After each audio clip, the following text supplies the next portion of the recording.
Yeah, well, it goes like, today we're going to talk about something fun, something spicy, something provocative.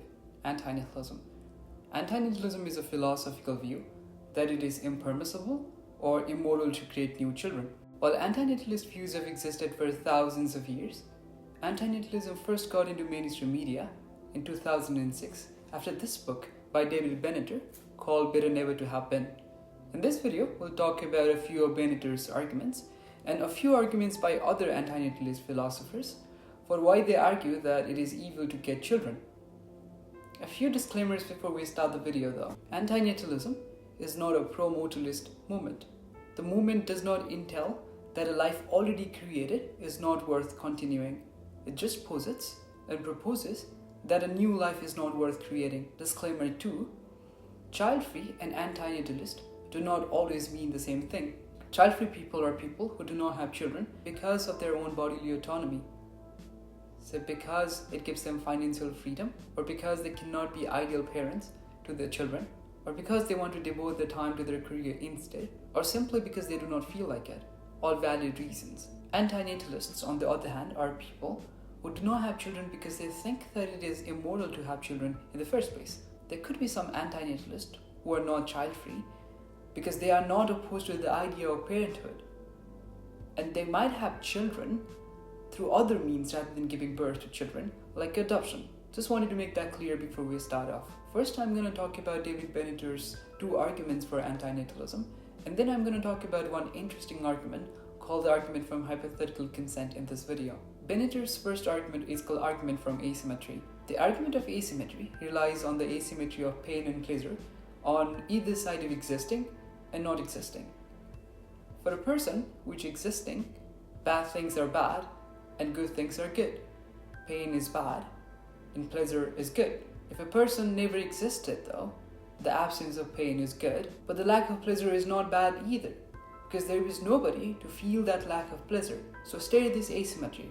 The side of an existing person, well, they have a lot of pleasure in their life, it also comes with a lot more pain associated with those pleasures. The side of a non-existing person, while it is good that they do not experience pain, it is also not a bad thing that they do not have pleasure because there is nobody to experience pleasure in the first place. This asymmetry clearly shows that life is not worth creating. In fact, it also entails that for a person who is born into this universe, even if they experience pain as less as a small pinprick, they're already worse off than their non-existing form. They'd have been better off not created. David Benator gives this example which clarifies what I'm talking about. We do not see it as a cause for concern that sentient life and happiness does not exist on Mars.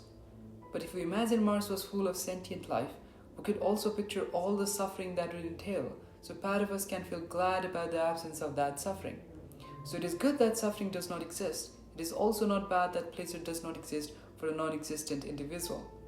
Furthermore, anti-natalists would like to poke our intuition regarding moral duties in this particular case. We feel like we have this sense of duty to not cause suffering to somebody, but then we do not feel this duty to cause pleasure to somebody. For example, if I go out in the streets, I have this active duty of not punching people, but I do not have this duty of pleasing everyone by offering them chocolates.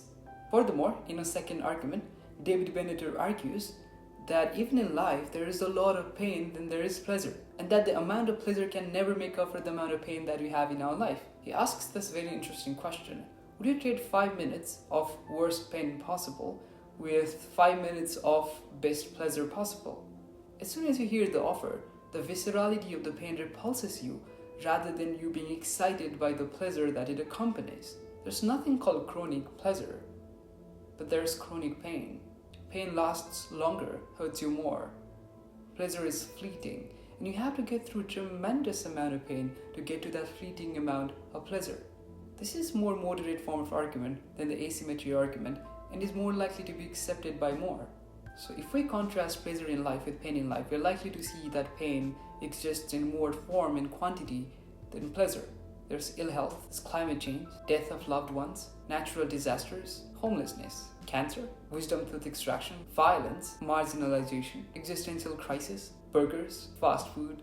There's pain everywhere. Pain you cannot choose to avoid. Pain that is imminent to the fabric of life itself.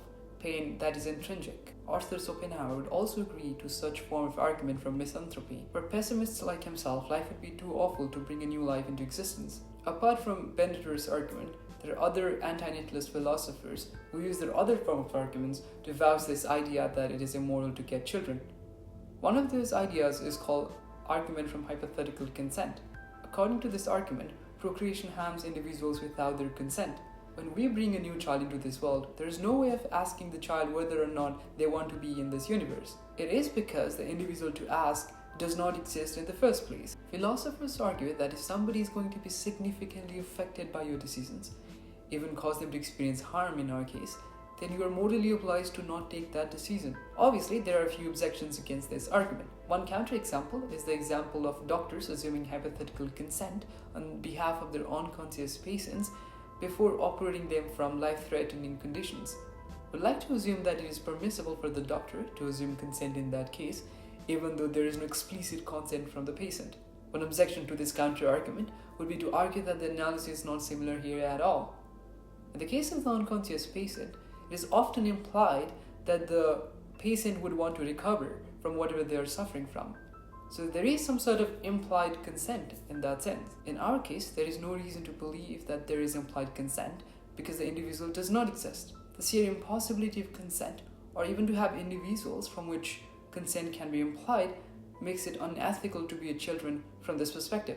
There are multiple other arguments for why some anti-natalists would think that it is unethical to get children. Of course, all of these arguments have been made with resistant objections from inside and out, but we cannot deny the fact that there is a growing interest of people in refusing to have children, either because of anti-natalist reasons or just because they do not feel like it. Even though the position does not sound intuitive, because we've been biologically wired and socially dogmatized as bearers of children, it does not hurt sometimes to ask the question of whether or not we're doing the right thing. Thanks for watching. Tune in for more epistemic spaghetti.